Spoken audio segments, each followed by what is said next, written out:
Chapter 212, Avenger.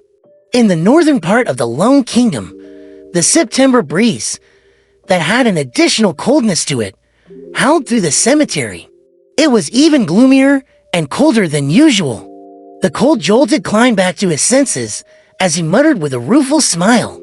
It looks like there are still some secrets behind my transmigration, but it seems like I'll only be able to resurrect another 2 times at most, not anymore. And if I were too minced up or completely crushed, who knows if this recovery ability that doesn't usually appear would even be useful. After half a minute, Klein buttoned his suit and realized that he was wearing his newest shirt and tuxedo, but they were now covered in soil and dirt. Benson and Melissa really have no idea how to save money. The thought popped into his head.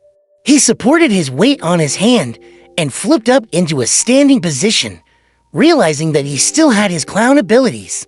The best elder brother, the best younger brother, the best colleague. Klein looked at his tombstone and read the inscription. He felt his heart wince, seemingly sensing the despondent feelings Melissa and Benson had experienced. This is probably even more depressing than watching Captain die before my eyes sighed and retracted his gaze. He squatted down and closed the coffin lid. His thoughts were still scattered, but Klein knew that he had to take care of the scene as soon as possible and not let anyone notice. Resurrection wasn't something any commoner could accept. If the Night Hawks, mandated punishers, or the machinery hive mind learned of this, Klein believed that he wouldn't have a great ending. Of course, if it was on Earth, he could deceive the people into believing that he was the blessed one of God, the man of salvation, had he consumed the lawyer or swindler potions. However, in the world he was in, there was a real God that could respond to rituals. He scraped the soil back together and covered it with the stone slab. Klein clapped his hands and stood up once again. At that moment, the scene didn't appear strange. He was just like a gentleman who came to offer his condolences late at night. The only oddity was that the person in the photo on the tombstone looked exactly like him. During the process of filling his grave, his spirituality noticed the existence of Isaac's copper whistle. Hence, he dug it out and wiped it clean. However, Klein didn't intend to summon the messenger immediately. He decided to figure out the situation first. Klein lifted his left hand and saw the topaz pendant that was still wrapped around his wrist. I guess this is considered a burial object. He gave a self-deprecating laugh and took off the pendulum. He looked around, and his face grew solemn. Captain should be buried in this cemetery as well, I guess. He changed directions twice, and finally determined the location of Dunn's tombstone, using the pendulum. With the moonlight's aid, Klein walked around and searched for about 15 minutes until he finally saw Captain's monochrome photo. It had a gentle expression, high hairline, gray eyes, nothing unusual compared to before. Under Dunn's photo was his name, date of birth, date of death, and epitaph. The true guardian, the most trusted partner, the captain forever. Klein looked in stunned silence, and somehow his sight grew blurry for some baffling reason. He felt as though he had returned to that day again. He saw the captain turn his head to him and wink. He spoke with a mellow and relaxed voice. "We saved Tingen," Captain Klein shouted in silence. He stood there like a statue for a good few minutes until he suddenly said with a smile, "Captain, your mental state was definitely not the best that day.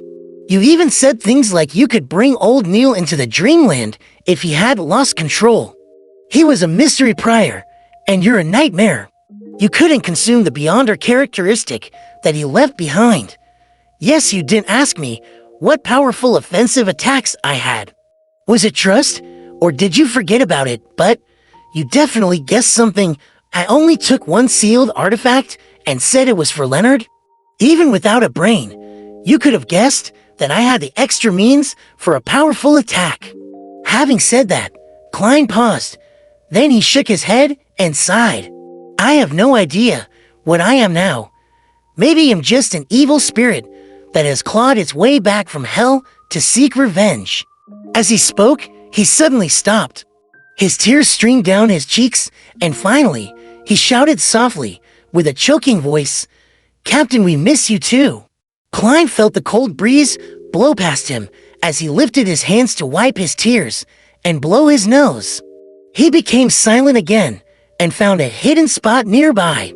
He took 4 steps counterclockwise and entered the world above the gray fog.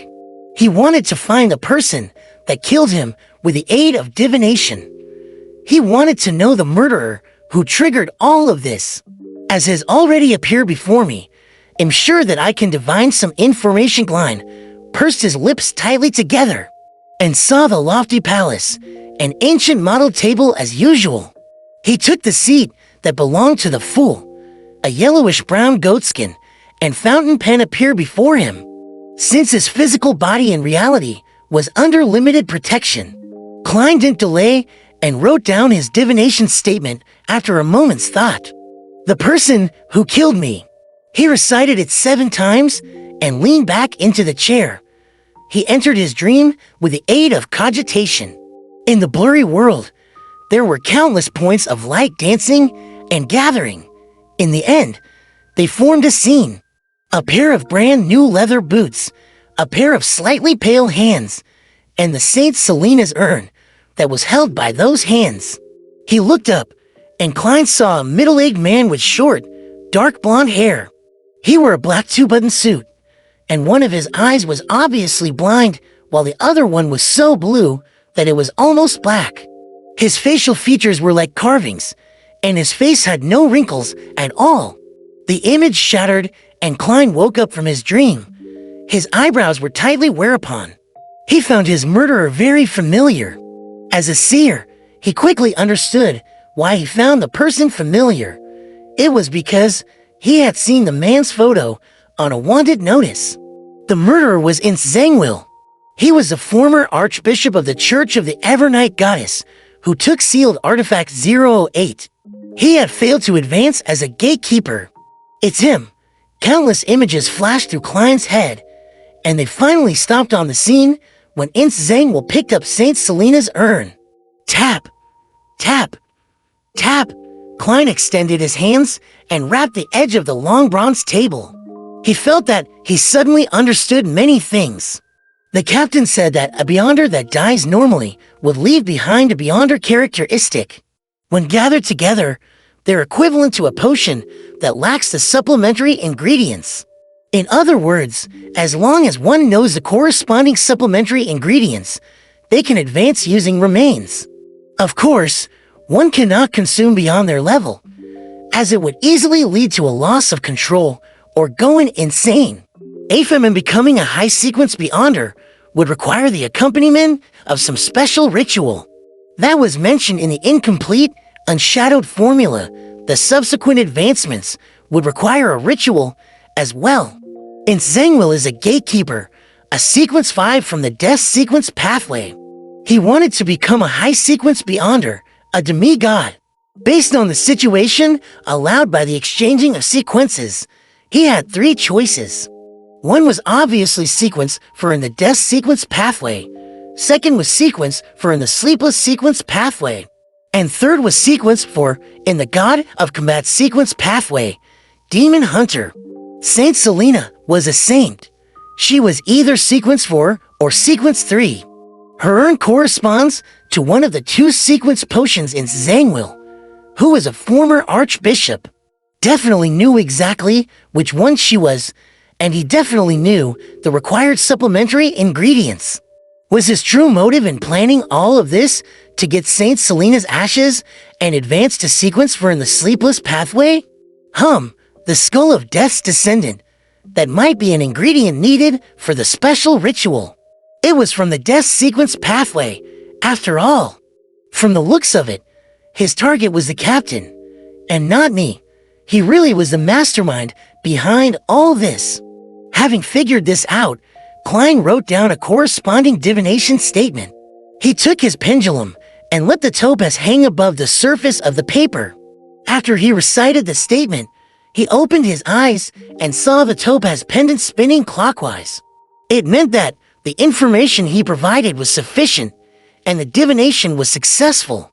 It meant that Ince Zangwill had really plotted the series of events in order to get Saint Selena's ashes, to advance to Sequence 4. Klein rapped on the edge of the table again as he mulled over a different question. Ince Zangwill was merely a Sequence 5 gatekeeper. Relying on him alone would make it impossible for him to create so many coincidences. For instance, for Megas to follow his arrangements and visit the Nighthawks at the correct time. So, is it the power of sealed artifact 0208? Its appearance is that of an ordinary quill. Its function is to write down events that are bound to happen. No, it couldn't be that easy otherwise. Ince Zangwill could write that Saint Selena's urn grew a pair of wings and flew into his hands. Then, he could have just waited at home. There must be certain restrictions. 08 most likely doesn't possess direct combat ability. Otherwise, Ince Zangwill could have stormed through Janus Gate in Tingen. As one of the most dangerous sealed artifacts, perhaps it can let people act according to its description without realizing it? That was the reason behind all the coincidences? If that's really true, then 08 is quite terrifying. Even Megas, who was pregnant with the son of an evil god, adhered to its arrangements. No wonder Grade 0 sealed artifacts are extremely dangerous. They're of the highest importance and of the highest confidentiality. They're not to be inquired, disseminated, described, or spied. Klein stopped rapping the edge of the table. He divined his earlier guess, but unfortunately, it failed due to a lack of information. He saw that a few minutes had passed, and he planned to return to the real world as soon as possible. Hence, he didn't let his thoughts run wild, but wrote down the penultimate divination statement. The city where Ince Zangwill currently is. Due to the existence of sealed artifact 008, and the fact that Ince Zangwill had likely become a demigod, Klein couldn't divine his exact location directly. He could only make a rough inquiry of the general area. Of course, if there wasn't a mysterious space like the world above the gray fog to eliminate disturbances, he would definitely fail in divination, even if it was a rough inquiry. He leaned against the high-back chair and recited the divination statement 7 times. He dreamed again and entered the blurry world. The blurry world suddenly cracked, and there was a wide river, which was slightly murky. There was a grand bridge above the river. Both banks had ports lined one after another. There were many goods and many workers. To the northeast of the river, there were rows upon rows of houses. Most of them had the Long Kingdom's present-day architectural styles, such as polygenic roofs, oriel windows, and no veranda by the street. Other than that, there was a lot of Gothic architecture. The streets were filled with people and carriages. From time to time, strange machinery could be seen. The farther east he went, the more chimneys there were, and the smokier it got. When he headed west, the elevation rose, and there were houses in grayish blue, beige, and light yellow that spiraled up opulent castles and Gothic clock towers. Gong! That chime of a clock sounded and snapped Klein back to his senses. He knew which city he had seen. The land of hope and the city of cities, Backland.